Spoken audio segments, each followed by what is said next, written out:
이야기를 시작하기 전에 좋아요와 구독을 눌러주시면 정말 감사하겠습니다. 자, 이제 마음을 편안히 가라앉히고 제 이야기에 귀 기울여 주세요. 마포구에 위치한 이 낡은 아파트의 새벽은 유난히 일찍 찾아온다. 벽체 안을 지나는 낡은 수도관이 우르릉거리며 낮게 울리는 소리는 마치 거대한 짐승의 무거운 숨소리 같았다.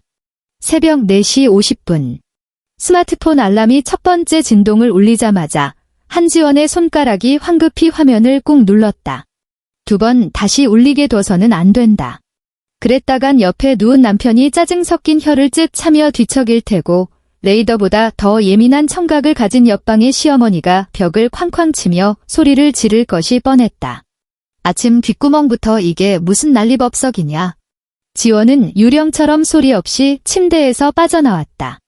맨발이 장판에 닿자 뼛속까지 시린 냉기가 발바닥을 타고 척추로 훅 밀려들었다. 11월의 서울, 난방비를 아끼겠다며 보일러는 저녁 7시부터 9시까지만 잠깐 돌아가는 게 전부였다. 그녀는 부엌으로 들어가 익숙하게 머리를 질끈 묶었다. 2평 남짓한 이 좁은 부엌은 그녀의 전쟁터이자 끔찍한 감옥이었다. 냉장고 문 고무 패킹이 낡아빠져서 열 때마다 묘한 요령이 필요했다. 지원은 숨을 죽인 채 조심조심 식재료를 꺼냈다. 오늘의 아침 식사 준비는 정밀한 외과 수술과도 같아서 단 한 치의 오차도 허용되지 않았다. 부엌에 억눌린 도마 소리가 울려 퍼졌다. 탁, 탁, 탁. 지원은 날카로운 식칼이 당근을 썰어내는 것을 가만히 내려다보았다. 주황색 당근 파편들이 도마 위로 튀어올랐다. 그녀의 가느다란 손목과 파르스름한 핏줄이 도드라진 손등. 원래대로라면 키보드를 두드리며 데이터 보고서를 작성하고 있어야 할 손이었다. 3년 전만 해도 그녀는 광화문에 있는 외국계 기업의 행정전담팀 대리였다. 깔끔한 정장 차림에 한 손에는 얼음이 가득 든 아이스 아메리카노를 든 커리어 우먼. 그러나 지금 그녀는 목이 다 늘어난 수면 바지에 찌든 참기름 냄새가 밴 뒤집개를 들고 있을 뿐이었다. 아이고, 아침부터 이게 무슨 냄새다냐? 아주 진동을 하네, 진동을 해. 등 뒤에서 불쑥 튀어나온 목소리에 지원은 화들짝 놀라며 하마터면 손에 들고 있던 국자를 놓칠 뻔했다. 국자가 냄비 가장자리에 부딪히며 쨍하는 날카로운 소리를 냈다. 시어머니 이미순 여사는 어느새 부엌 문가에 팔을 X자로 꼰 채 서 있었다. 새빨간 실크 잠옷 차림의 그녀는 마치 엑스레이를 찍듯 찌푸린 눈으로 싱크대 위를 훑어내렸다. 어머니, 안녕히 주무셨어요. 지원이 고개를 숙이며 쩍쩍 갈라진 목소리로 말했다. 내가 깰 수밖에 없지 않니? 아주 부엌에서 전쟁을 치르는구나. 시어머니는 성큼성큼 다가오더니 방금 썰어둔 시금치 무침에서 한 가닥을 2 손가락으로 얄밉게 집어들고는 질색하며 다시 볼에 던져 넣었다. 내가 저번에도 말했지? 시금치 꽁다리 부분은 다 잘라내라고. 지훈이가 그 식감 얼마나 싫어하는지 몰라? 내 그 잘난 머리는 장식품이니? 도대체 몇 번을 말해야 알아먹어. 칼자루를 쥐고 있던 지원의 손가락에 바짝 힘이 들어갔다. 손마디가 창백해질 정도였다. 죄송해요, 어머니. 지금 바로 다듬어 낼게요. 됐어, 그만둬. 아주 세상 억울한 표정은 다 짓고 있네. 남들이 보면 이 시어미가 며느리 쥐어짜는 줄 알겠다. 이미수는 콧방귀를 끼며 거실 쪽으로 휙 돌아섰다. 참, 이따가 옆동박 사모님이 저번에 빌려준 찜기 가지러 오신댔으니까 저번에 누가 선물로 준 홍삼 세트 좀 꺼내놔. 온 김에 보리차도 좀 진하게 끓여서 내오고. 알지. 영국에서 사온 그 본차이나 찻잔 세트에 내와라. 지원은 시어머니의 뒷모습을 보며 깊은 한숨을 삼켰다. 공기 중에는 계란 프라이가 눌어붙은 냄새와 기름 쩐내가 섞여 맴돌았다. 그것은 그녀가 짊어진 결혼의 냄새였다. 아침 7시 정각. 온 가족이 식탁 앞에 모여 앉았다. 기다란 한식 식탁 위에는 온갖 밑반찬이 담긴 접시들이 빼곡히 채워져 있었다. 아버님은 상석에, 어머님은 그 옆에, 남편과 시누이는 마주보고 앉았다. 오직 지원만이 서 있었다. 그녀는 훈련받은 식당 종업원처럼 누구의 물컵이 비었는지, 누구의 밥그릇에 밥을 더 채워야 하는지 쉴 새 없이 눈치를 살폈다. 새언니, 이거 계란 노른자가 너무 퍽퍽한데 시누이 김수정은 포크로 접시 위에 계란 프라이를 쿡쿡 찌르며 불평했다. 노른자가 흘러내리지 않자 그녀는 입술을 삐죽 내밀며 접시를 한쪽으로 밀어버리고는 스마트폰을 집어들고 인스타그램을 스크롤하기 시작했다. 수정아, 그냥 대충 먹어라. 남편 김지훈은 고개 한번 들지 않고 김밥을 오물거리며 말했다. 내 새언니도 고생하는데? 무슨 고생을 한다고 그래? 시어머니가 숟가락을 탁 내려놓았다. 젓가락이 대리석 식탁에 부딪히며 신경질적인 소리를 냈다. 집구석에서 허구한 날 빈둥거리면서 계란 하나 제대로 못 부치는데, 즉, 내가 옛날부터 뭐라 그랬니? 며느리는 무조건 손끝 야무진 애를 들여야 한다고 했지? 저렇게 가방 끝만 길어서 머리에 든 것만 많은 애들은 손은 영공 발바닥이라니까? 물주전자를 들고 있던 지원의 손이 허공에서 1초간 멈칫했다. 어머니, 수정아가씨 계란은 제가 불 조절을 잘못했어요. 다음부터는 신경 쓸게요. 그녀는 고개를 푹 숙인 채 무서울 정도로 차분한 목소리로 대답했다. 다음. 지금 다음이라는 소리가 뻔뻔하게 나오니 시어머니는 눈을 치켜떴다. 아유, 됐고. 거기 맹하니 서 있지 말고 눈에 거슬리니까 가서 분리수거나 해. 오늘 재활용 쓰레기 버리는 날이잖아. 저번처럼 플라스틱이랑 스티로폼 섞어서 버렸다가 경비실 아저씨한테 한 소리 듣게 만들지 말고. 지원은 말없이 몸을 돌려 현관으로 향했다. 등 뒤로 시누이의 콧소리 섞인 웃음소리가 들려왔다.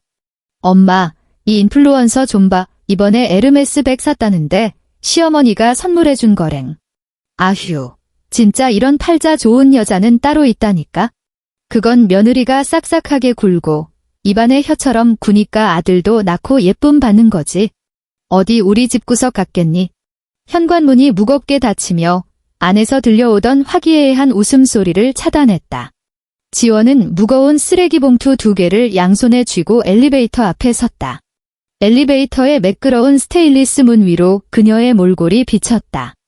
헝클어진 머리카락, 티셔츠에 튄 검붉은 김치 국물 자국, 그리고 바닥을 드러낸 우물처럼 텅 빈 두 눈. 이것이 바로 그녀였다. 한때 잘나가던 우수 졸업생에서 지금은 껍데기만 남은 전업주부, 한지원. 숨이 턱턱 막히는 오후였다. 시어머니의 골절상은 사실 진작에 다 나았지만 그녀는 며느리의 24시간 시중을 받는 달콤한 권력을 여전히 즐기고 있었다. 거실에는 화려하게 빼입은 중년 여성 3명이 앉아 있었다. 아파트 부녀회 멤버들이었다.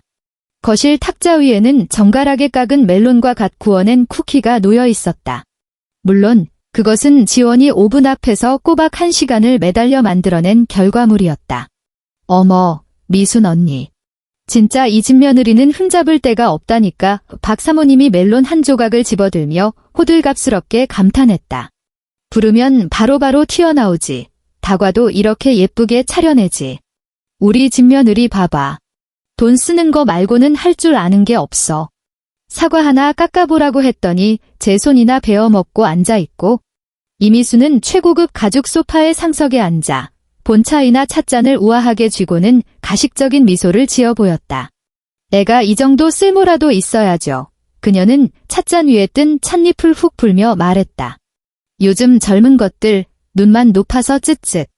처음에는 나 다쳤다고 병수발 든다며 회사 관둔다고 유세를 떨더니 솔직히 말해서 그 회사에서 버티기 힘드니까 도망쳐 나온 거지 뭐예요? 나니까 마음이 약해서 집구석에 백수 하나 걷어 먹이는 거지. 밖에 나가서 망신당하는 꼴 보는 것보단 낫잖아요. 부엌에서 찻그릇을 씻고 있던 지원의 손이 번쩍 멈췄다. 수도꼭지에서 콸콸 쏟아지는 차가운 물이 그녀의 손등을 무자비하게 때리고 있었다. 버티기 힘들어. 도망쳐 나와. 작년 겨울이었다. 시어머니가 욕실에서 미끄러져 뼈가 부러졌다. 시아버지는 나 몰라라 뒷짐만 졌고 남편은 출근해야 했으며 시누이는 공무원 시험 준비를 한답시고 방에 틀어박혔다. 온 가족이 돌아가며 지원에게 압박을 가했다. 특히 남편 김지훈은 그녀의 두 손을 부여잡고 눈물을 글썽이며 이렇게 말했다. 여보, 딱 1년만 고생하자. 엄마 다 나으시면 당신이 하고 싶은 거 내가 다 밀어줄게. 그녀는 그 말을 믿었다. 눈앞에 둔 승진 기회를 포기하고 사직서를 냈는데 그 대가로 돌아온 것은 회사에서 버티기 힘들어 도망쳤다는 모욕이었다. 지원아, 거실에서 시어머니의 앙칼진 부름이 들렸다. 차가 다 식었잖니. 뜨거운 걸로 새로 내와라. 그리고 바닥에 과자 부스러기 떨어진 것 좀 치우고. 손님들 발밑 지저분한 거 안 보이니? 지원은 수도꼭지를 잠갔다. 거울에 비친 자신의 얼굴을 빤히 바라보며 깊게 숨을 들이마시고는 소름 끼치도록 완벽하고 차가운 미소를 장착했다. 네, 어머니. 지금 나가요. 그녀는 쟁반을 들고 나가 탁자 옆에 무릎을 꿇고 앉아 각 손님의 잔에 차를 따랐다. 쯧쯧, 이 솜씨 좀 봐요. 파출부로 안 나가는 게 아까울 정도네. 다른 이웃이 반농담조로 거들었다. 시어머니는 까르르 웃으며 어깨를 들썩였다. 내 말이요. 나도 어떨 때는 내가 며느리를 들인 건지 월급 받는 입주 도우미를 들인 건지 헷갈린다니까요. 이 도우미는 오히려 내가 아파트 전세금까지 대주면서 모시고 있지만 말이야. 호호호. 거실이 떠나가라 웃음바다가 되었다. 지원의 손이 미세하게 떨렸고 끓는 찬물이 손등 위로 한 방울 튀었다. 뼈를 깎는 듯한 쓰라림이 퍼졌지만 그녀는 신음조차 내지 않았다. 그저 말없이 행주를 들어 탁자 위에 물자국을 훔쳐낼 뿐이었다. 밤 11시. 김지훈이 역겨운 술 냄새를 풍기며 집으로 들어왔다. 그는 넥타이를 훌렁훌렁 풀더니 젖은 솜처럼 침대 위로 풀썩 쓰러졌다. 지원은 침대 가장자리에 앉아 평생 그녀를 지켜주겠다며 맹세했던 이 남자를 묵묵히 내려다보았다. 지훈 씨, 그녀가 나지막이 불렀다. 피곤해. 내일 얘기해. 지훈은 몸을 뒤척이며 그녀에게 등백을 보였다. 오늘 어머니가 이웃들 앞에서 그러시더라. 나는 집에서 부리는 파출부고 회사에서 잘릴 것 같아서 관둔 거라고. 지원의 목소리는 깃털처럼 가벼웠지만 단어 하나하나는 서슬퍼렇게 벼려져 있었다. 지훈의 뒷모습이 움찔 굳어졌지만 이내 스르르 풀렸다. 아휴, 우리 엄마 성격 당신이 모르는 것도 아니잖아. 그냥 입 바른 소리 하시는 거 체면치레 좋아하셔서 아무렇게나 하신 말씀인데 뭘 그렇게 마음에 담아둬. 아무렇게나 하신 말씀. 지원은 남편의 뒤통수를 뚫어질 듯 쳐다보았다. 내가 이 집구석에서 대체 뭔데? 파출부야. 감정 쓰레기통. 아니면 공짜 노동력. 지훈이 벌떡 일어나 앉더니 미간을 잔뜩 찌푸리며 짜증 가득한 얼굴을 들이밀었다. 한지원, 그만 좀 달달 볶을 수 없어? 나는 밖에서 뼈 빠지게 일하고 왔는데 집에 와서까지 당신 그 자잘한 불평불만을 다 들어줘야 해? 엄마 연세도 있으시고 몸도 성치 않으신데 당신이 한 수 좀 접어주면 덧나? 당신이 아랫사람인데 그깟 눈총 좀 받는 게 대수야? 대한민국 며느리들 다 그렇게 살아. 지원은 알코올 기운에 벌겋게 달아오른 남편의 얼굴을 보며 문득 섬뜩할 만큼 낯선 기분을 느꼈다. 결혼 전 비 오는 날 약국을 찾아 새 블록을 뛰어다니며 감기약을 사다 주던 그 다정했던 남자는 이 징그러운 결혼 생활 속에서 이미 숨을 거둔 지 오래였다. 자, 지훈이 다시 베개에 머리를 파묻으며 이불을 머리끝까지 뒤집었었다. 내일 아침 일찍 회의 있으니까 더 이상 귀찮게 하지 마. 방 안에는 죽음 같은 정적이 내려앉았다. 칠흑 같은 어둠 속에서 침대 머리맡 시계의 초침 소리만이 째깍째깍 지원의 심장을 난도질하고 있었다. 만약 이것이 지옥이라면 앞으로 펼쳐질 날들은 지옥의 가장 밑바닥, 무간지옥일 터였다. 시어머니가 정밀 검사를 받기 위해 입원하던 날, 서울에는 올겨울 첫눈이 내렸다. 지원은 새벽 3시에 눈을 떴다. 그녀는 재래시장 새벽장에 가서 가장 신선한 토종닭을 사고 최상급 인삼과 대추, 찹쌀을 골랐다. 의사가 시어머니의 혈압이 높아 식단을 싱겁게 조절해야 한다고 했기에 그녀는 끓이는 내내 떠오르는 기름기를 악착같이 걷어내고 소금도 아주 약간만 쳤다. 꼬박 4시간을 푹 고아낸 삼계탕은 뽀얀 국물에 구수한 냄새를 풍겼다.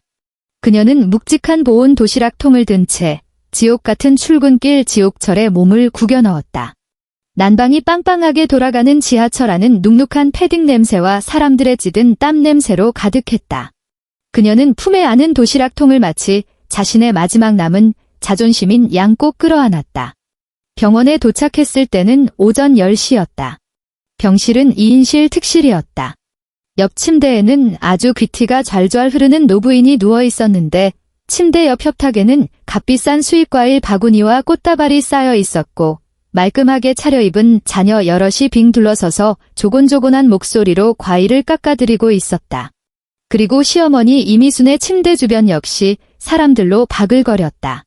시어머니는 옆 침대 사람에게 기죽기 싫다는 이유만으로 자기 여동생, 올케, 심지어 사돈의 팔촌까지 싹 다 전화를 돌려 병실로 불러들인 참이었다.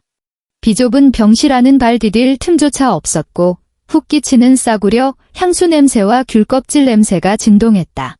지원은 병실 문간에 선 채 도무지 비집고 들어갈 틈을 찾지 못했다. 다들 자기들끼리 수다 삼매경에 빠져 아무도 그녀의 존재를 눈치채지 못했다. 아이고, 미순 언니, 이건 입원이 아니라 완전 호캉스네, 호캉스. 부러워 죽겠어. 아무렴, 우리 아들이 얼마나 효잔데. 굳이 이 비싼 2인실 특실을 잡아주더라고. 시어머니의 목소리는 유난히 카랑카랑했고 말할 때마다 힐끔힐끔 옆 침대의 눈치를 살폈다. 지원은 크게 심호흡을 한 뒤 문틀을 가볍게 두드렸다. 어머니, 식사 가져왔습니다. 순간 모든 사람의 시선이 그녀에게로 확 쏠렸다. 시어머니는 며느리를 보자 반가워하기는커녕 제 발로 덫에 걸려든 사냥감을 발견한 사냥꾼처럼 번뜩이는 눈빛을 했다. 친척들 앞에서 한껏 위세를 부리고 집밥기 딱 좋은 완벽한 도구의 등장이었다. 아이고, 이제야 행차하시네. 시어머니는 고의로 목청을 높여 그 앙칼진 목소리가 병실 전체를 쩌렁쩌렁 울리게, 아니, 옆 침대 가족들의 귓구멍까지 똑똑히 꽂히게 만들었다. 다들 비켜봐. 우리 집 그 잘나신 고학력 파출부께서 밥 배달 오셨다잖니. 병실 안에 1초간 정적이 흐르더니 이내 찢어질 듯한 비웃음 소리가 터져나왔다. 아휴, 올케. 이 애가 그 명문대 나왔다던 며느리야. 시어머니의 여동생. 그러니까 이모가 지원의 위아래를 훑어보며 비아냥거렸다. 얼굴은 반반하네. 근데 옷차림이 저게 뭐야? 촌스럽게 쌍팔년도 유행 지났나? 요즘 젊은 애들이 멋을 알기나 해. 시어머니는 파리를 쫓듯 손을 휘휘 저었다. 이리 안 오고 뭐해? 꺼다 놓은 보릿자루처럼 서서 내가 상전처럼 모시길 기다려? 지원은 정수리 끝까지 피가 거꾸로 솟구치는 것을 느꼈다. 두 뺨은 불덩이처럼 달아올랐고 손끝은 차갑게 얼어붙었다. 그녀는 바늘구멍 같은 따가운 시선들을 필사적으로 무시하며 묵묵히 다가가 협탁 위에 보온 도시락을 올려놓았다. 어머니, 아침 내내 푹 고아낸 삼계탕이에요. 따뜻할 때 드세요. 그녀가 뚜껑을 돌려 열었다. 진하고 깊은 닭육수 냄새가 훅 퍼져나가며 단숨에 옆 침대의 과일 향을 덮어버렸다. 시어머니는 고개를 쑥 빼고 안을 들여다보더니 냅다 미간에 굵은 내천자를 그렸다. 삼계탕, 그녀가 악을 썼다. 내가 어제 분명히 전복죽 먹고 싶다고 하지 않았니?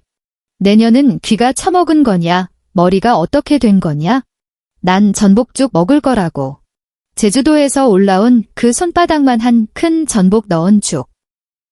의사 선생님이 지금 수치가 높아서 해산물은 안 좋다고 하셨어요. 닭 국물이 기력 회복에 지원이 조곤조곤 설명하며 숟가락을 채 건네기도 전이었다. 의사가 뭐? 의사가 어쨌다고? 넌 의사 말을 듣니? 내 말을 듣니? 시어머니가 벼랑간 폭주하기 시작했다.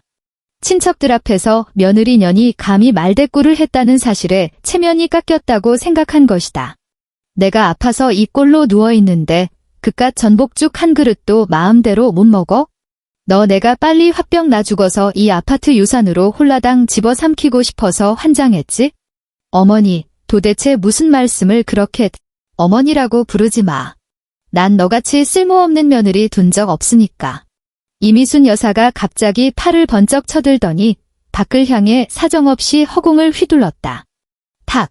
펄펄 끓는 삼계탕이 가득 담긴 스테인리스 보온병이 요란한 소리를 내며 바닥으로 나동그라졌다.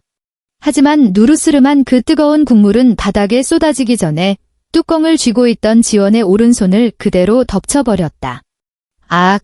지원의 입에서 짧고 끔찍한 비명이 터져나왔다.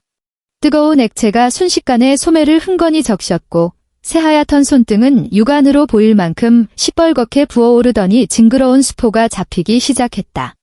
병실 안은 순식간에 죽은 듯이 고요해졌다. 옆 침대의 가족들조차 과일 깎던 손을 멈추고 경악에 찬 얼굴로 이쪽을 쳐다보았다. 기름진 닭 국물이 협탁을 타고 바닥으로 뚝뚝 떨어져 내렸고 인삼과 대추 알맹이들이 사방으로 흩어졌다. 마치 그로테스크한 사입이 재단 같은 꼴이었다. 지원은 오른손을 움켜쥔 채 사시나무 떨듯 바들바들 떨었다.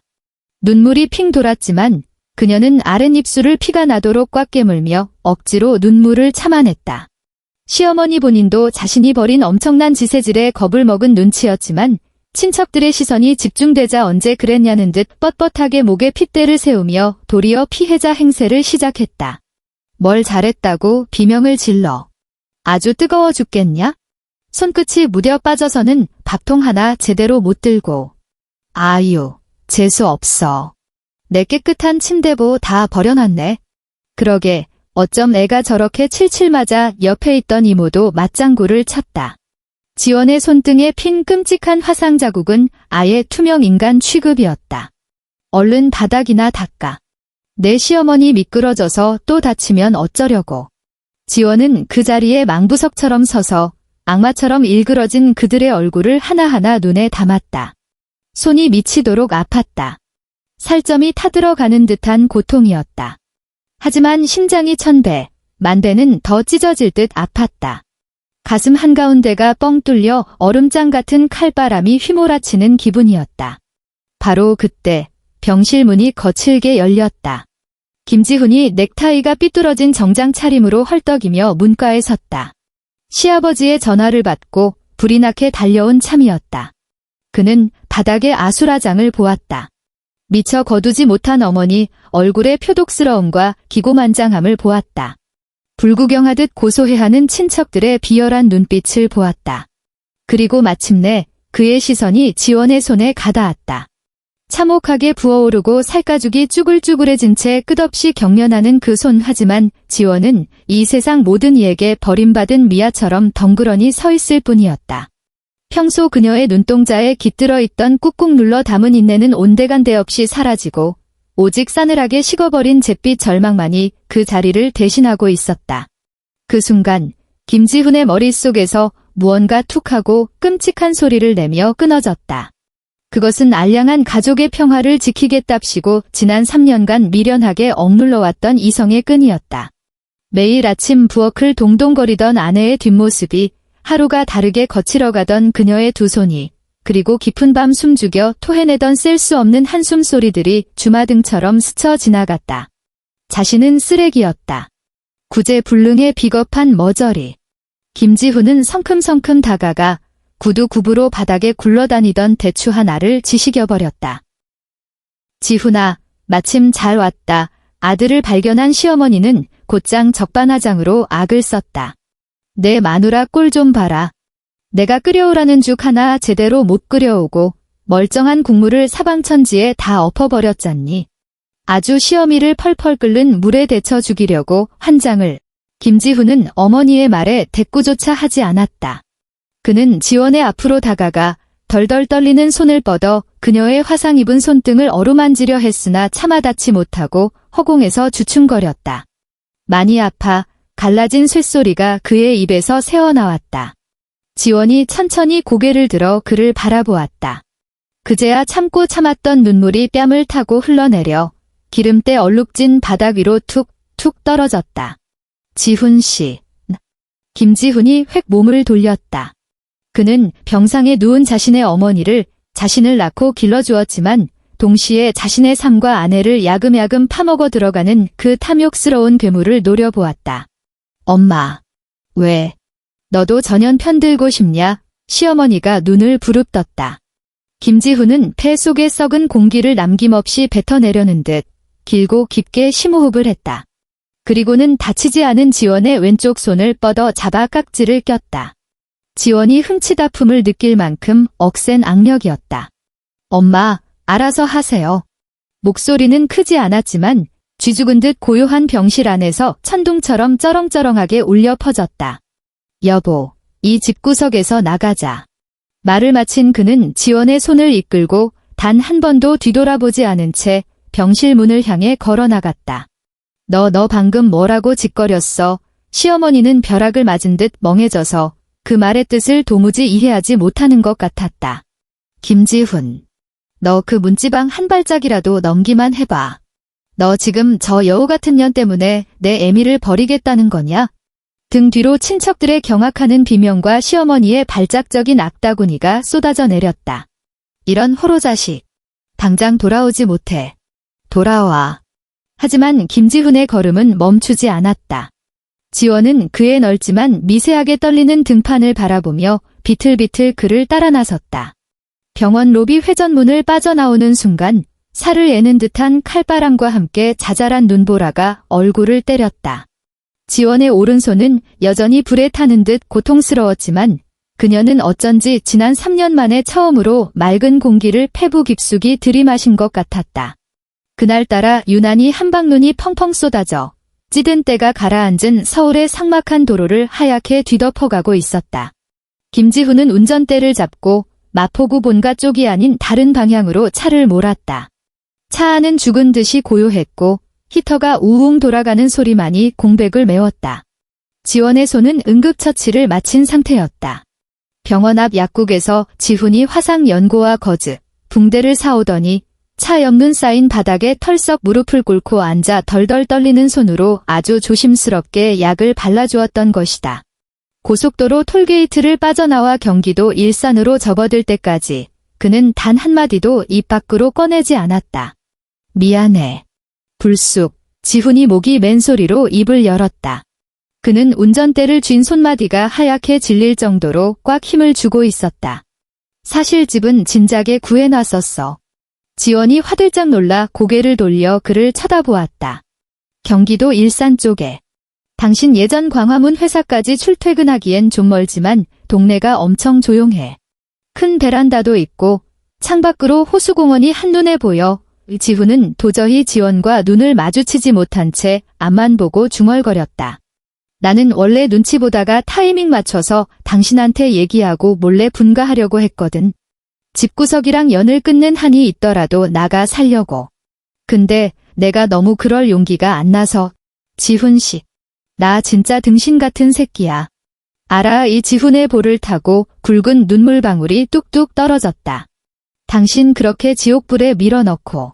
오늘 당신 화상 입은 손 보는데 진짜 나 자신이 너무 혐오스러워서 혀라도 깨물고 싶더라. 지원이 성한 왼손을 뻗어 운전대를 꽉 쥔 그의 손등 위를 살포시 덮었다. 그만해. 그녀는 쏜살같이 스쳐 지나가는 창밖의 눈보라를 응시했다. 그 지옥에서 벗어날 수만 있다면 어디든 상관없어. 새 집은 정말 코딱지만 했다. 작은 방 하나의 거실 겸 주방이 전부였다. 마포구의 그 넓지만 사람 피를 말리던 낡은 아파트에 비하면 초라하기 짝이 없었다. 하지만 코를 찌르는 역겨운 기름 냄새도 없고 툭하면 신경질을 부리던 시어머니의 헛기침 소리도 없으며 얄미운 시누이의 빈정거림도 없는 그 텅 빈 공간에 들어선 순간 지원은 바닥에 주저앉아 짐승처럼 오열하고 말았다. 그것은 족쇄를 끊어낸 해방의 울음이자 지난 3년 동안 켜켜이 짓눌려 있던 피눈물이 둑이 터지듯 쏟아져 내린 것이었다.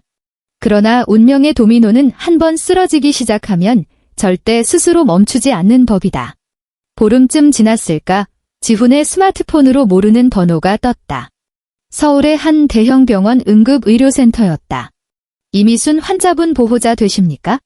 환자분이 자택에서 급성 뇌졸중으로 쓰러지셨는데 병원에 도착했을 땐 이미 의식이 없는 상태였습니다. 지금 상태가 매우 위독하니 빨리 오셔야겠습니다. 알고 보니 사연은 이랬다. 그들이 짐을 싸서 나간 뒤로 시어머니는 분을 이기지 못해 매일같이 집안 집기를 때려 부수며 쌍욕을 퍼부었다고 한다. 시누이는 시끄럽다며 방구석에 틀어박혀 귀를 막았고 시아버지는 나 몰라라 밖으로 나돌기 일쑤였다. 사건이 터진 날 아침 시어머니는 평소처럼 며느리가 대령하던 소고기 미역국이 먹고 싶어 부엌으로 나갔다. 하지만 싸늘하게 식어빠진 텅 빈 가스레인지 앞에는 그녀를 떠받들어 줄 사람이 아무도 없었다. 그녀는 그 빌어먹을 파출분연을 입에 담기조차 힘든 쌍욕으로 저주하며 혼자 씩씩대고 식탁 의자를 밟고 올라서서 찬장 꼭대기에 있는 냄비를 꺼내려 했다. 순간 극도에 달한 스트레스로 혈압이 치솟았고 그대로 중심을 잃고 바닥으로 곤두박질 친 것이다. 시아버지는 노인정에서 장기를 두고 있었고 시노이는 에어팟을 끼고 세상 모르고 자고 있었다. 쓰러진 시어머니를 발견했을 때는 이미 골든타임이 훌쩍 지난 3시간 뒤였다. 가장 중요한 혈전 용해제 투여 시기를 완전히 놓쳐버린 것이다.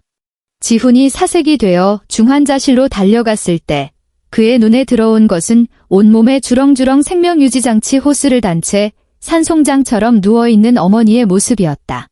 담당 의사는 건조하고 사무적인 말투로 가혹한 사형 선고를 내렸다.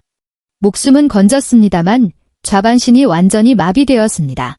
심각한 언어장애와 삼킴장애가 동반된 상태고요. 앞으로는 평생 누군가 옆에 꼭 붙어 있어야 합니다. 보호자분들은 장기간병에 대비하셔야겠습니다. 장기간병. 그 말의 무게는 상상을 초월했다. 2시간에 한 번씩 욕창이 생기지 않게 자세를 뒤집어주고 대소변을 치우고 콧줄로 유동식을 짜넣고 수시로 몸을 닦아주며 뼈를 깎는 재활 치료를 버텨내야 한다는 뜻이었다.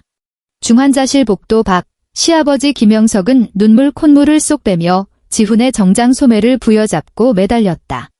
지훈아, 내 애미가 저 꼴이 됐는데 집안에 수발들 사람이 없으면 어떡하냐. 수정이 저 기집애는 아직 어려서 피덩이나 다름없고 이 애비도 이제 늙어서 허리가 성취하는데 저기 지훈아. 어떻게 내 마누라 지원이더러 다시 들어와서. 지훈은 아버지의 주름진 얼굴을 물끄러미 바라보다가 아직 채 아물지 않은 지원의 손등 위 붉은 화상 흉터를 떠올렸다. 그는 천천히 하지만 단호하게 아버지의 소나귀에서 자신의 옷소매를 빼냈다. 아버지. 지훈의 목소리는 차가웠고 전에 없던 서늘한 결연함이 서려 있었다. 병원비는 제가 절반 부담할게요. 간병인 비용도 어떻게든 무리해서라도 마련해 보겠습니다. 하지만 지원이는 절대 돌아오지 않을 겁니다. 그 사람은 엄마의 파출부가 아니에요. 예전에도 아니었고 지금은 더더욱 아닙니다. 아버지는 멍하니 얼어붙었다. 늘 자기 말이라면 죽는 신용까지 하며 순종하던 눈앞의 아들이 마치 생전 처음 보는 낯선 사람만 같았다. 그 후 한 달은 본가 식구들에게 있어 참혹한 지옥의 서막이었다. 지원이 돌아오지 않자 그 끔찍하고 무거운 간병의 짐은 자연스레 아직 본가에 얹혀 살던 시누이 김수정에게 떨어졌다. 뭐라고? 나보고 엄마 기저귀를 갈라고? 역겨워 죽겠는데 그걸 어떻게 해? 나 절대 안 해. 수정이 병실이 떠나가라 신경질을 지르며 악을 썼지만 이번에는 그녀의 어리광을 받아줄 사람이 아무도 없었다. 간병인 비용이 너무 비싸다며 시아버지가 돈을 아끼겠답시고 며칠 만에 간병인을 매몰차게 내쫓아버렸기 때문이다. 결국 평생 손에 물 한 방울 안 묻히고 공주처럼 자란 그녀는 울며 겨자 먹기로 기저귀와 역겨운 배변통을 손에 들어야만 했다. 2주도 채 지나지 않아 수정의 멘탈은 완전히 무너져 내렸다. 1년 동안 사귀었던 그녀의 남자친구가 병문안을 한 번 왔다가 배설물과 소독약 냄새가 뒤섞인 병실 공기를 맡고 머리는 떡지고 옷에는 오물이 튄 수정의 몰골을 보더니 집에 돌아가자마자 이별을 통보하는 문자 메시지를 보내왔다. 우리는 아무래도 안 맞는 것 같다고. 자기는 나중에까지 전신마비 노인을 수발들면서 살고 싶지는 않다는 잔인한 통보였다. 수정은 엉엉 울며 지훈에게 전화를 걸어 발작하듯 소리를 질렀다. 오빠. 오빠가 그러고도 사람이야? 엄마는 오빠 친엄마잖아. 어떻게 이 똥통 같은 짓을 다 나한테 떠넘길 수가 있어? 새언니는 지금 어디서 팔자 좋게 호강하고 있는데 내가 왜 이런 끔찍한 고생을 해야 하냐고. 예전에 언니가 있을 때는 집에서 이런 역겨운 냄새 단 한 번도 안 났단 말이야. 지훈은 스마트폰을 귀에 댄 채 새집 베란다에 서서 발 아래로 펼쳐진 일산 호수공원의 잔잔한 풍경을 내려다보았다. 지원은 거실 소파에 앉아 평화롭게 책을 읽고 있었고 따사로운 햇살이 그녀의 여벌골 위로 사르르 부서져 내렸다. 너무나도 오랜만에 찾아온 온전한 평온이었다. 수정아, 지훈이 담담하게 입을 열었다.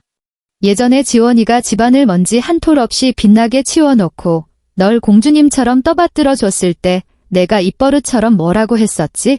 내가 그랬잖아. 그건 새언니가 당연히 해야 할 일이라고. 지금 내가 하고 있는 그 일도 딸로서 내가 당연히 해야 할 일이야. 말을 마친 그는 가차없이 전화를 끊어버렸다. 그로부터 석 달 뒤, 어느 깊은 밤. 경기도 일산의 아파트 단지 공동현관 앞. 지원이 분리수거를 마치고 막 집으로 올라가려던 참이었는데 입구 앞에 세워진 익숙하고도 낯선 낡은 승용차 한 대가 그녀의 발걸음을 멈춰 세웠다. 차 문이 열리더니 시아버지가 낑낑대며 휠체어를 힘겹게 내렸다. 그러고는 반쪽이 되어 얼굴이 누렇게 뜬 시누이와 함께 입이 비뚤어지고 눈에 초점이 없는 늙은 여자 한 명을 휠체어 위로 들어 앉혔다. 시어머니였다. 불과 석 달 만에 보았을 뿐인데 한때 기고만장하고 아나무인이던 이미순 여사는 뼈와 가죽만 남은 흉측한 몰골로 변해 있었다. 그녀의 왼팔은 휠체어 팔걸이 옆으로 생기 없이 축 늘어져 있었고 틀어진 입가로는 침이 끈적하게 흘러내렸다. 탁하고 흐리멍덩한 눈빛. 지원을 발견하자 시어머니의 목구멍에서 끄윽 하는 기괴한 소리가 새어나오더니 탁한 두 눈에서 왈칵 눈물이 쏟아졌다. 수정이 시멘트 바닥 위로 털썩 무릎을 꿇었다. 새언니 제발 부탁이야. 우리 좀 살려줘. 수정은 콧물과 눈물을 범벅한 채 오열했다. 나 진짜 하루도 더는 못 버티겠어. 엄마가 방금 차 안에서 또 변을 지렸단 말이야. 나 그 냄새 진짜 토할 것 같아서 못 맡겠어. 제발 오빠한테 말해서 엄마 언니네로 모시면 안 돼? 언니가 맏며느리잖아. 시아버지도 푹 삶아진 새우처럼 허리를 굽실거리며 휠체어를 밀고 다가왔다. 지원아, 예전에는 우리가 다 몹쓸 짓을 했다. 이것 봐라. 내 애미도 자기 죄를 다 알고 너한테 사과하고 싶어 하잖니. 시어머니가 그나마 간신히 움직일 수 있는 오른손을 바들바들 떨며 힘겹게 지원을 향해 허우적거리듯 뻗었다. 한쪽으로 비틀어진 입술을 달싹거리며 그녀가 웅얼웅얼 간신히 몇 글자를 쥐어짜냈다. 미안해 돌아와. 항상 굵은 순금 가락지를 끼고 동네방네 자랑에 대던 그 손에는 이제 말라 비틀어진 징그러운 피죽과 뼈만이 앙상하게 남아있었다. 지원은 현관 계단 위에 조용히 서서 발 아래 펼쳐진 이 비참하고 우스꽝스러운 연극을 무심하게 내려다보았다. 분노도 치밀지 않았고 통쾌함도 없었으며 심지어 일말의 슬픔조차 느껴지지 않았다. 그저 뼛속까지 스며드는 깊은 피로감과 서늘한 냉소만이 존재할 뿐이었다. 싸늘한 밤바람이 불어와 바닥에 구르는 마른 낙엽을 쓸어 올렸다. 지원의 시선은 무릎 꿇고 비는 시누이를 지나 비굴하게 애원하는 시아버지를 거쳐 마지막으로 자신을 벌레 보듯 짓밟았던 저 늙은 여자의 처참한 얼굴에 가닿았다. 새벽 4시에 차가운 부엌이 떠올랐다. 손등으로 튀던 펄펄 끓는 찬물, 바닥에 내동댕이 쳐지던 뜨거운 삼계탕, 그리고 귓가를 때리던 고학력 파출부라는 모욕적인 조롱. 어떤 상처는 겉으로 딱지가 앉은 것 같아 보여도 그 밑에 새살은 이미 까맣게 썩어 문드러져 있는 법이다. 그리고 어떤 문은 한 번 굳게 닫히고 나면 2번 다시 열리지 않는다. 지원은 단 한마디도 하지 않았다. 그녀는 그저 조용히 몸을 돌려 공동현관 유리문 쪽으로 걸어갔다. 비밀번호를 눌렀다. 띡, 띡, 띡, 띡. 밤공기를 가르는 도어록의 날카로운 전자음이 유난히 선명하고 날카롭게 울렸다. 문이 열렸다. 등 뒤에서 터져나오는 절망적인 통곡 소리를 뒤로 한 채 그녀는 안으로 걸음을 옮겼다. 그리고 쾅. 육중한 철제 현관문이 가차없이 닫혔다. 철컥. 자물쇠가 잠기는 소리가 마치 사형 선고를 내리는 재판관의 판사봉 소리처럼 단호하게 울려 퍼졌다. 육중한 방음 현관문이 닫히는 순간 밖에서 들려오던 모든 소음이 완벽하게 차단되었다. 금속 잠금 장치가 튕겨나오는 철컥 소리가 죽은 듯 고요한 현관에 울려 퍼졌다. 그것은 과거의 관뚜껑에 박아 넣는 굵고 단단한 목과도 같았다. 한지원은 현관문 앞에서 곧바로 발길을 돌리지 않았다. 얼음장 같은 철문 위에 손바닥을 대고 서 있자 금속을 타고 넘어오는 미세한 진동이 고스란히 느껴졌다. 누군가 밖에서 문을 짐승처럼 두드리고 있는 것이다. 수정일 수도 아버님일 수도 있었다. 하지만 그 진동은 너무나도 연약해서 마치 죽어가는 물고기가 무트로 밀려와 마지막으로 꼬리를 파닥거리는 것만 같을 뿐 그녀의 마음속에 그 어떤 파문도 일으키지 못했다. 김지훈은 거실의 어스름한 그림자 속의 바지 주머니에 두 손을 찔러 넣은 채 굽은 등으로 서 있었다. 그는 현관 쪽을 돌아보지도 지원을 쳐다보지도 않은 채 그저 바닥에 비친 희미한 불빛의 얼룩만 뚫어질 듯 응시하고 있었다. 들어가자 지원이 조용히 말했다. 그녀는 마음이 아파 라고 묻지도 않았고 경찰에 신고해야 할까 라고 묻지도 않았다. 그녀는 그저 몸을 돌려 부엌으로 들어가 냉장고 문을 열고 차가운 생수 한 병을 꺼냈다. 뚜껑을 돌려 열고 고개를 젖혀 벌컥벌컥 들이켰다. 얼음장처럼 차가운 물이 식도를 타고 위장으로 쏟아져 내리며 가슴속 깊은 곳에 남아있던 마지막 한 줌의 미열마저 말끔히 꺼트려 버렸다. 그날 밤 이후 아파트 복도에서는 더 이상 어떤 울음소리나 애원도 들리지 않았다. 경비실 아저씨의 말에 따르면 그날 꽃 찌그러진 승용차는 아파트 주차장에 밤새도록 시동을 끈 채 유령처럼 서 있다가 다음날 똥이 틀 무렵에야 끼기기거리는 쇳소리를 내며 단지를 빠져나갔다고 했다. 일주일 뒤 김지훈이 묵직한 소식을 하나 들고 왔다. 경기도 파주 쪽에 공립요양병원이 하나 있대. 지훈은 식탁 맞은편에 앉아 출력해온 팸플릿 몇 장을 손에 쥐고 있었다. 종이 가장자리는 이미 그의 땀밴 소나기 힘에 구겨져 있었다. 시설은 좀 낙후됐지만 그래도 의료보험 혜택을 받으면 비용이 감당할 만한 수준이라서 아버지랑 상의 끝에 어머니를 그곳으로 모시기로 했어. 사과를 깎고 있던 지원의 손이 허공에서 멈칫했다. 칼날이 사과 껍질 위로 매끄럽지 못한 궤적을 긋고 멈췄다. 파주의 공립요양병원. 지원도 그런 곳이 어떤 곳인지 익히 들어 알고 있었다. 서울 한복판에서 밀려난 늙고 병든 자들이 마지막으로 버려지는 구석진 수용소.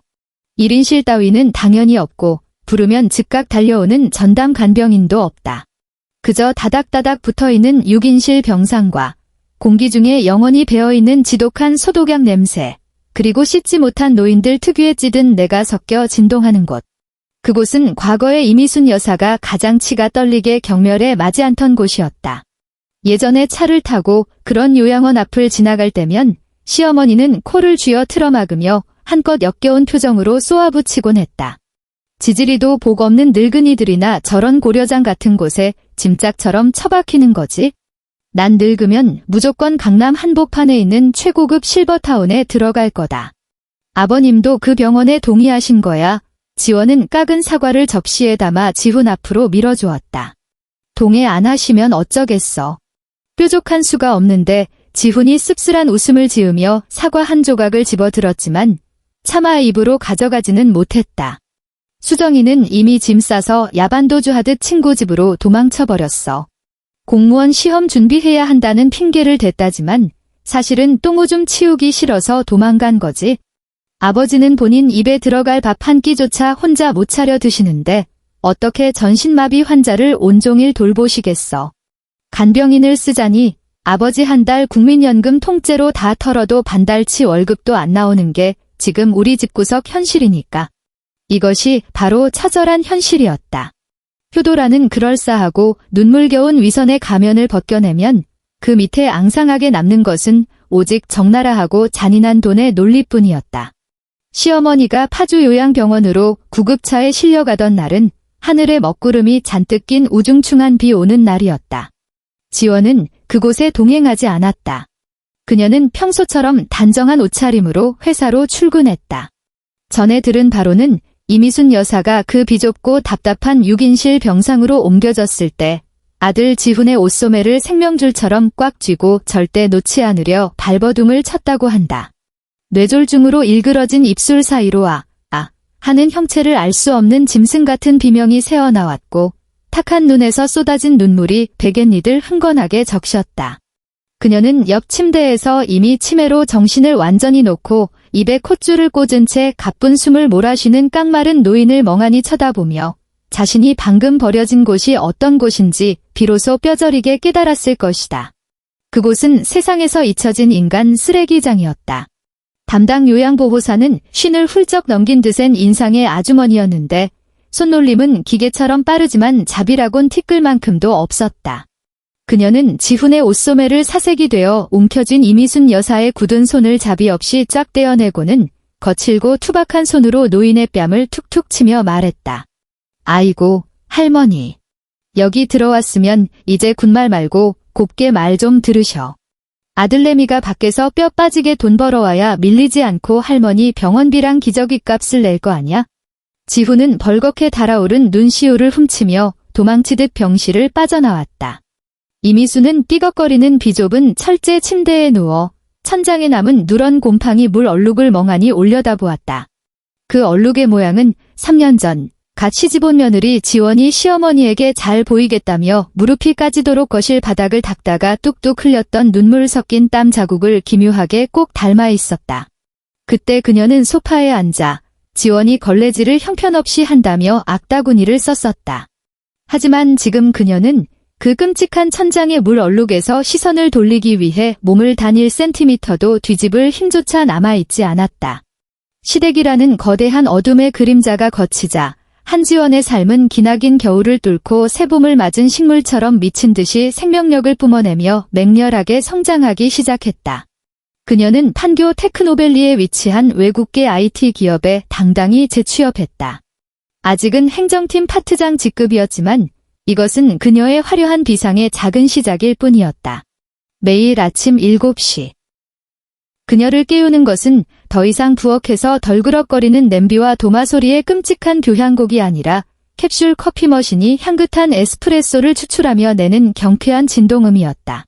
지원은 우아하고 세련된 데일리 메이크업을 정성껏 하고 몸에 딱 떨어지는 베이지색 트렌치코트를 걸친 채 5cm 미들힐을 신고 분주한 직장인들의 활기찬 물결 속으로 섞여들었다.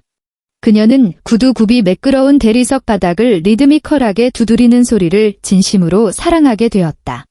또각, 또각, 또각.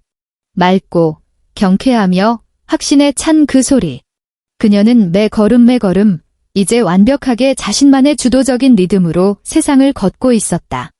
회사 안에서는 그 누구도 그녀를 파출부라거나 누구네 집며느리 따위의 하찮은 수식어로 부르지 않았다. 사람들은 그녀를 한 파트장님이라며 깍듯이 대했고 어린 후배들은 동경의 눈빛으로 친근하게 지원 선배님이라 불렀다. 파트장님, 이 회의록 정리하신 거 진짜 소름 돋게 완벽해요. 신입 인턴이 존경의 눈빛을 반짝이며 그녀의 책상 앞으로 다가왔다. 예전에 대기업 기획실 같은 데서 오래 구르셨어요? 어떻게 이렇게 로직이 군더더기 없이 딱딱 떨어지죠? 지원은 희미하고 여유로운 미소를 지으며 결제 서류를 건네받았다. 네, 예전에 하도 빡세게 구르면서 다 단련된 거라서요. 그녀는 굳이 입 밖으로 꺼내어 설명하지 않았다. 이 치밀한 논리와 소름 돋는 디테일의 장악력은 지난 3년 동안 시아버지의 복잡한 혈압약 복용 시간, 시어머니의 변덕스러운 금기 식재료 리스트, 그리고 명절 제사상에 올라가는 20가지가 넘는 재물들의 끔찍한 배치 순서와 각도를 달달 외우며 강제로 훈련된 피눈물 나는 결과물이라는 사실을 한때 누군가의 노예로 살기 위해 억지로 착취당해야만 했던 그 알량한 기술들이 이제는 드디어 온전한 그녀만의 강력한 무기가 되어 사회에서 빛을 발하고 있었다. 퇴근 후 그녀는 몸을 돌보기 위해 필라테스와 요가 클래스에 등록했다. 첫 수업 시간, 굳어버린 근육과 인대를 찢어질 듯 늘릴 때마다 식은땀이 비 오듯 쏟아질 만큼 끔찍한 고통이 밀려왔다. 요가 강사가 그녀의 굽은 등을 지그시 누르며 나지막하고 부드럽게 속삭였다. 긴장 푸세요. 몸 안에 켜켜이 쌓인 탁하고 나쁜 숨을 길게 다 토해내세요. 요가 매트 위에 엎드린 지원의 두 눈에서 갑자기 주체할 수 없는 눈물이 터져나왔다. 그것은 몸 깊은 곳에 각인되어 있던 억울한 상흔이었다. 시어머니의 비싼 실크 블라우스와 속옷을 손빨래하느라 차가운 화장실 바닥에 몇 시간씩 쪼그려 앉아 망가져버린 허리 디스크. 매번 명절마다 역겨운 기름 냄새를 뒤집어 쓰고 8시간씩 쪼그려 앉아 동그랑땡과 고기전을 부치다 돌처럼 딱딱하게 굳어버린 뻣뻣한 어깨 근육. 하지만 지금 그녀의 몸을 휘감는 이 고통의 감각은 온전히 자기 자신을 사랑하기 위한 고통이었다. 이것은 낡은 허물이 벗겨지고 새살이 돋아나는 찬란하고도 눈부신 신생의 고통이었다. 반년 뒤 김지훈이 무거운 얼굴로 또 다른 비보를 전해왔다. 시아버지 김영석이 알츠하이머, 즉 노인성 치매 확진 판정을 받았다는 것이었다. 그날 밤 지훈은 불 꺼진 어두운 베란다에 홀로 쪼그려 앉아 줄담배를 태웠다. 오늘 아버지 생활비 챙겨드리러 본가에 다녀왔어. 지훈은 손끝에서 타들어가는 담배 불씨를 허망한 눈으로 바라보았다. 나를 아예 못 알아보시더라. 당신 대체 누구냐고, 왜 남의 집에 허락도 없이 함부로 들어오냐고 지팡이를 휘두르며 소리를 지르시는데, 지원은 거실 소파에서 손에 책을 든 채 그의 떨리는 목소리를 가만히 듣고만 있었다. 그런데 지훈이 고개를 돌려 복잡 미묘한 눈빛으로 아내의 옆얼굴을 바라보았다. 식사 시간이 됐는데 텅 빈 식탁을 보시더니 갑자기 불같이 화를 내시는 거야? 식탁을 주먹으로 쾅쾅 내리치면서 막소리를 지르셨어. 지원이는 도대체 어딜 간 거야? 당장 지원이더러 내가 먹는 매실장아찌 내오라고 해. 우리 며느리가 담근 것만 입에 맞는단 말이야. 늙은 마누라가 마트에서 사온 건 달아 빠져서 못 먹어. 책장을 넘기려던 지원의 손가락이 허공에서 딱 멈췄다. 그래서 그녀가 몹시 무심한 투로 물었다. 그리고는 엉엉 우셨어. 지훈이 재떨이에 담배꽁초를 거칠게 비벼 껐다. 길 잃은 어린애처럼 콧물을 훔치면서 우시더라. 배가 고프다. 집이 춥다. 뜨끈한 잣죽이 먹고 싶다면서.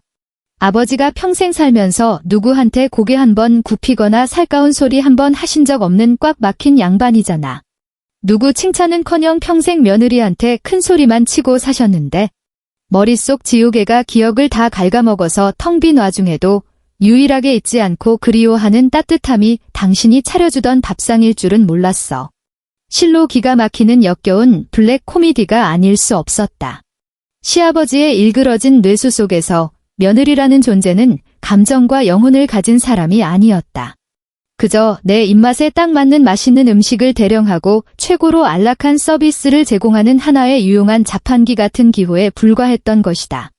늙고 병든 노인이 사무치게 그리워하는 것은 며느리 한지원의 아니나 존재 자체가 아니라 부르면 언제든 튀어와서 불평 한마디 없이 제 수발을 들어주던 그 공짜 파출부의 헌신적인 노동력이었을 뿐이다.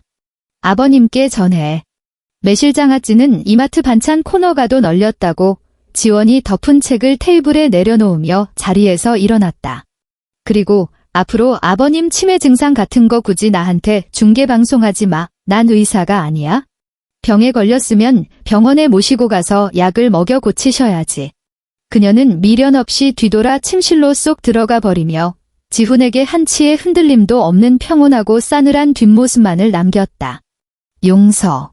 구역질 나는 헛소리다. 세상에는 노인이 아파서 혹은 치매에 걸려서 헛소리하는 거다라는 알량한 핑계 하나로 퉁치고 지워버릴 수 없는 상처가 있다. 아침 밥상에서 젓가락으로 대리석 식탁을 쾅쾅 두드리며 국이 너무 뜨겁다며 밥그릇을 밀어버리던 표독스러운 남자.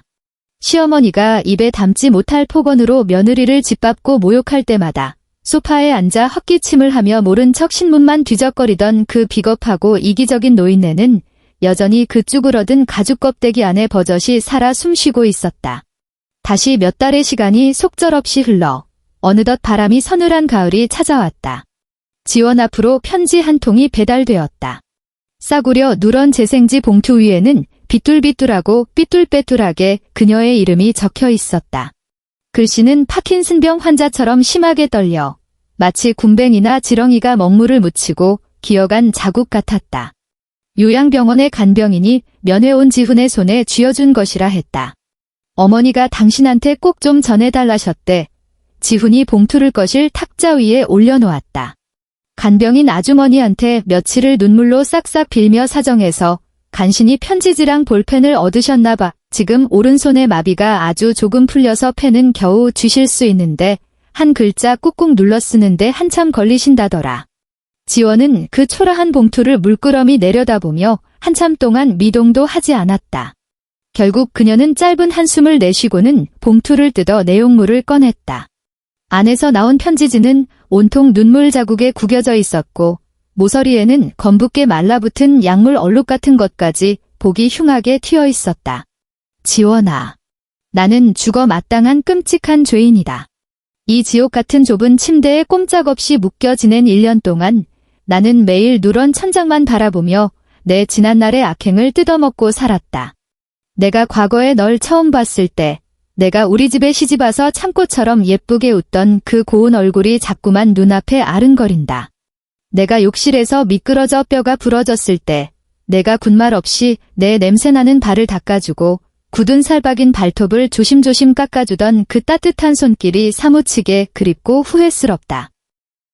내가 어쩌자고 헛것에 씌어서 천금 같은 진주를 길가에 굴러다니는 개똥만도 못한 돌멩이 취급을 했을까? 그날 병실에서 너한테 짓거렸던 그 몹쓸 말들, 내 혀를 뽑아버리고 싶을 만큼 평생에 씻을 수 없는 한으로 남았다. 만약 내게 시간을 한 번만이라도 돌릴 수 있다면? 내가 날 절대 용서하지 않을 거란 걸 누구보다 잘 안다. 용서해달라는 뻔뻔한 소리도 감히 입에 올리지 않으마. 그저 딱 한 번만이라도 좋으니 이 애미 죽기 전에 한 번만 찾아와 주면 안 되겠니? 훌륭하게 잘 살고 있을 내 지금 모습을 내 이 흐려진 눈으로 꼭 한 번만 눈에 담아두고 싶구나. 죽어 마땅한 죄인, 이미순. 지원은 편지의 마지막 줄까지 천천히 시선을 내렸다. 신기할 정도로 마음이 고요하고 평온했다.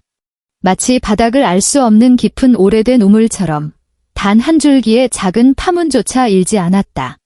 편지지는 구구절절 피눈물 나는 뼈저린 후회와 참회로 가득했지만 지원의 눈에 비친 이 글은 그저 벼랑 끝에 내몰린 늙고 비참한 노인이 죽음과 끔찍한 고독 앞에서 벌벌 떨며 토해내는 살고 싶다는 비명에 불과했다. 만약 이미순이 뇌졸중으로 쓰러지지 않고 여전히 건강했다면? 여전히 마포구의 그 넓은 아파트 안방을 떡하니 차지하고 앉아 알랑방귀를 뀌어대는 친척들의 아부를 받으며 왕비처럼 군림하고 있었다면? 과연 그녀가 자신의 죄를 뉘우치고 이런 눈물의 편지를 썼을까? 천만에.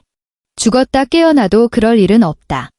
이런 뒤늦은 참회는 유통기한이 지나 썩어버린 상한 우유보다도 훨씬 더 역겹고 값싼 것이었다. 지원은 편지지를 원래 접혀있던 자국대로 꾹꾹 눌러 반듯하게 접은 뒤 누런 봉투 안에 쑤셔 넣었다. 그녀는 거실 탁자의 맨 아래 칸 서랍을 드르륵 열었다. 그곳은 쓰레기통에 당장 버리기 귀찮은 잡동사니들을 처박아 두는 칸이었다. 기한이 지난 마트 할인 쿠폰, 잉크가 말라붙어 나오지 않는 볼펜, 그리고 이 편지. 탁! 서랍이 매몰차게 닫혔다. 나 안 가. 지원이 지훈을 똑바로 쳐다보며 단호하게 말했다. 나 요새 프로젝트 때문에 엄청 바빠. 이번 주말에는 필라테스 개인 레슨도 예약되어 있고. 지훈이 그녀를 쳐다보았다. 그의 눈동자에 찰나의 서운함과 아쉬움이 스쳤지만 이내 짙은 안도감과 체념이 그 자리를 채웠다. 그래. 당신 뜻대로 해. 인고의 인연 그 시간은 한 사람의 인생을 180도 뒤집어 놓기에 충분하고도 넘치는 시간이었다. 한지원은 당당하게 승진의 사다리를 타고 올라 핵심 부서의 팀장 자리를 꿰찼다.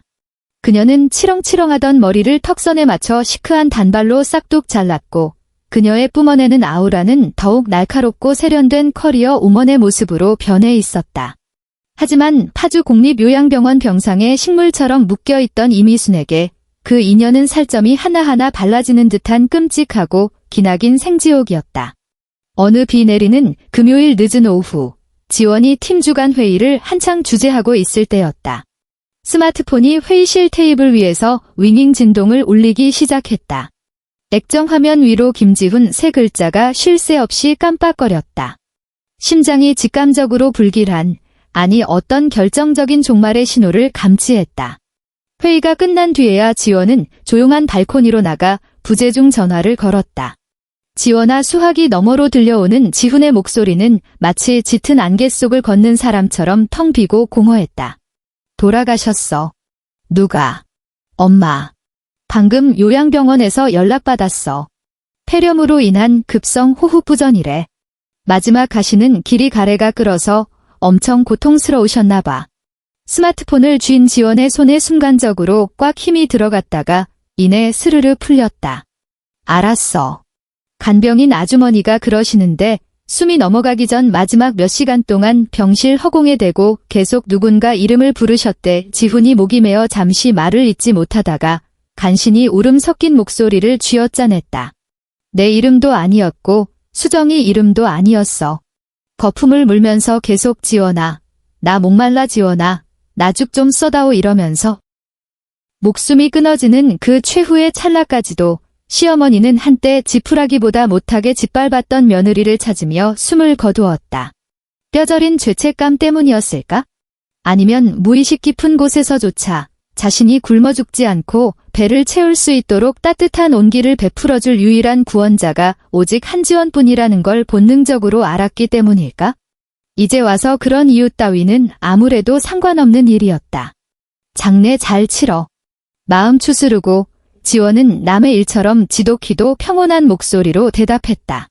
장례는 3일장으로 치러졌다. 빈소는 서울에서도 이름만 대면 알만한 거대한 대학병원 장례식장 특실에 차려졌다. 대한민국 특유의 고루한 장례 관습에 따르면 집안의 맏며느리는 마땅히 머리에 흰 리본을 꽂고 검은 상복을 입은 채 영정사진 앞 상주 자리를 지켜야 했다. 찾아오는 수백 명의 조문객에게 허리가 끊어지도록 굽실거리며 인사하고 부엌구석에 처박혀 쉴 새 없이 육개장과 수육을 나르며 발인 때 가장 서럽게 혼절할 듯 곡소리를 내야 하는 것이 맏며느리의 당연한 몫이었다. 하지만 며느리가 서 있어야 할 그 자리는 횡하니 비어 있었다. 조문객이 본격적으로 몰려들기 시작한 장례식 첫날 아침. 김포공항의 활주로를 힘차게 박차고 오른 비행기 한 대가 제주도를 향해 날아오르고 있었다. 지원은 비행기의 창가 자리에 깊숙이 등을 기대고 앉아 있었다. 양 귀를 덮은 묵직한 노이즈 캔슬링 헤드폰에서는 쇼팽의 녹턴이 우아하게 흘러나왔다. 창밖으로는 파도처럼 일렁이는 새하얀 구름 바다가 끝없이 펼쳐져 있었고 두꺼운 구름층을 뚫고 쏟아진 눈부신 황금빛 햇살이 그녀의 고요한 얼굴 위로 찬란하게 부서져 내렸다. 굳이 보지 않아도 장례식장 빈소의 아수라장 같은 풍경이 눈앞에 선명하게 그려졌다. 김수정은 상복을 입고 조문객들 앞에서 틈만 나면 혼절하는 척 오열하며 눈물의 효녀쇼를 뻔뻔하게 펼치고 있을 테지. 지난 2년 동안 어미를 쓰레기장에 내버려 두고 전화 한 통 없었던 자신의 불효를 가리기 위한 완벽한 눈물 연기였다. 잿밥에만 관심 있는 친척 늙은이들은 삼삼오오 모여 앉아 밥을 씹어 삼키며 감히 시어머니 장례식에 코빼기도 비치지 않은 호로잡년이라며 불참한 맏며느리의 피도 눈물도 없는 냉혹함을 안절설이 삼아 씹어대고 있을 것이다. 치매에 걸려 휠체어에 묶인 시아버지는 눈앞에 영정사진이 뉘집 마누라인지도 모른 채 그저 해벌쭉 웃으며 제사상에 올라간 배만 탐내고 있을 것이 뻔했다. 그러나 이 모든 지옥의 풍경은 이제 그녀의 세계와는 완벽하게 단절된 무관한 일이었다. 그녀는 애월의 푸른 바다를 보러 갈 것이다. 두툼한 제주 흑돼지를 구워 먹으며 금방 딴 신선한 한라봉즙을 짜낸 달콤한 주스를 마실 것이다. 그곳은 3년 전 결혼기념일 여행으로 가겠다고 스스로에게 굳게 약속했던 곳이었다. 비행기표까지 다 끊어놨지만 시어머니가 집구석에 돈이 썩어나냐며 개거품을 무는 바람에 취소 수수료까지 물어가며 눈물을 머금고 포기했던 바로 그 여행지였다. 이제 그녀는 과거에 억눌렸던 자신에게 빚졌던 그 찬란한 약속을 온전히 돌려주러 가는 길이었다. 비행기 바퀴가 제주공항 활주로에 부드럽게 닿는 순간 비행기 모드를 해제한 스마트폰의 안테나가 다시 켜졌다. 연달아 진동이 울리며 문자 메시지 팝업 창이 떴다. 발신자는 신우이 김수정이었다. 엄마가 돌아가셨다며 아무리 미워도 마지막 가는 길인데 얼굴이라도 비춰달라는 내용이었다. 친척 어른들이 며느리 안 온다고 난리를 쳐서 자기 입장이 너무 곤란하다는 짜증 섞인 불평과 함께 오빠가 엄마의 남은 사망보험금도 다 새언니 주기로 했다며 돈을 미끼로 던지는 뻔뻔한 수작까지 덧붙여져 있었다. 액정 화면을 내려다보는 지원의 입꼬리가 비스듬히 비틀려 올라갔다. 피식, 차가운 냉소가 터졌다. 역시나 저 인간들의 종착지는 결국 알량한 체면치레와 돈구덩이였다. 김수정의 머릿속에 새언니의 슬픔 따위는 애초에 안중에도 없었다. 오로지 남들이 찔러대는 친척들의 눈총이 두려웠고 혹시라도 오빠가 유산인 보험금을 혼자 독식할까 봐 똥줄이 탔을 뿐이다. 지원의 가느다란 손가락이 액정 위를 경쾌하게 탭했다. 그녀는 장문의 변명 따위를 보내지도 않았고 구차하게 쌍욕을 퍼붓지도 않았다. 그녀는 그저 화면 우측 상단의 설정 메뉴를 꾹 눌렀다. 발신자 차단. 확인. 완벽하게 세상이 무균실처럼 고요해졌다. 그녀는 산뜻한 발걸음으로 캐리어를 끌고 공항 게이트를 빠져나왔다. 제주도 특유의 짭조름하고 맑은 바닷바람이 훅하고 그녀의 온몸을 감쌌다. 그것은 그 어떤 향수보다도 달콤한 찬란한 자유의 냄새였다. 그로부터 다시 3년 후, 서울 강남의 한 최고급 산부인과, 어둑한 초음파실 안, 최신식 모니터 스피커에서 리드미컬하고 규칙적인 박동 소리가 울려 퍼졌다.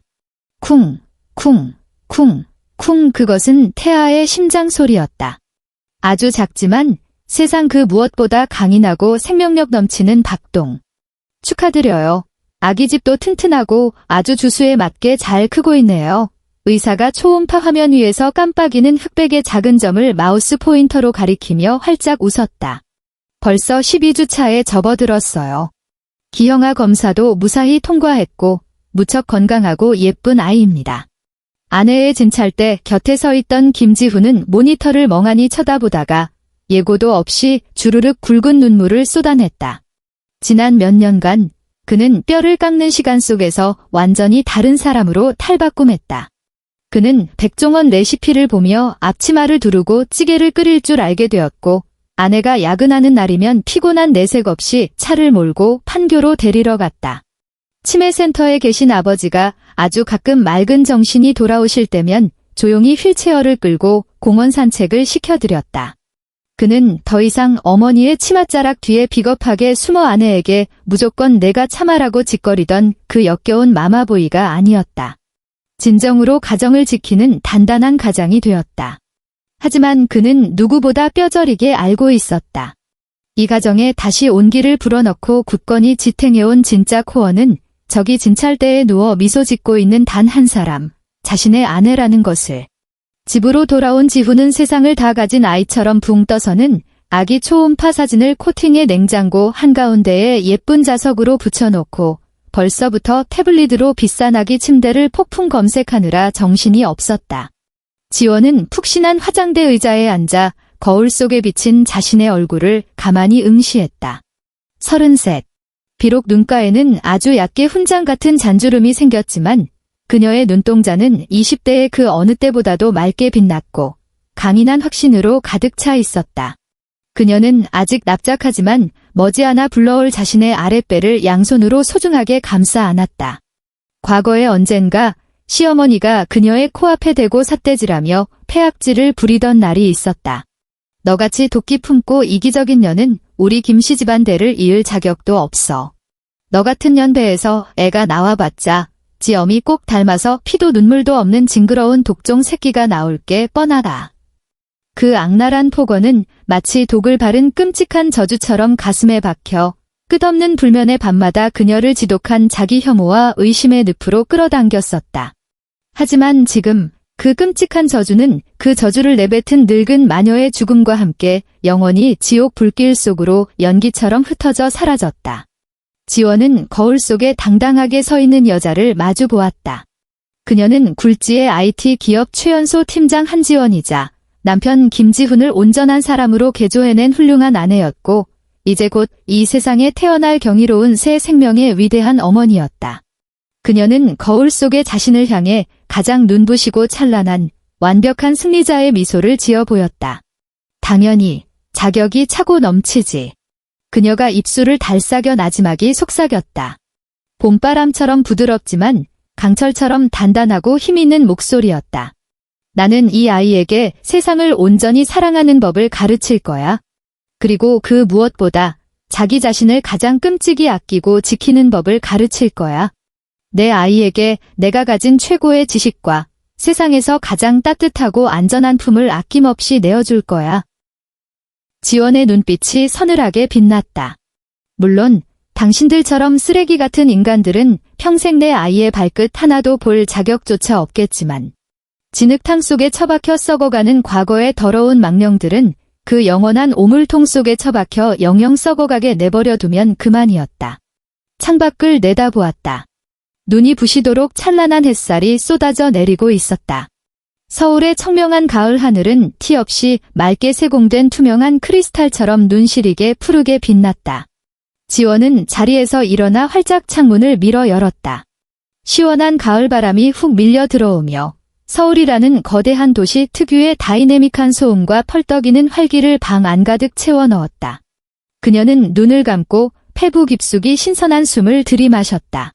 오늘따라 이 도시의 공기가, 아니 그녀의 삶 전체가 유난히도 달콤하고 향긋하게 느껴졌다.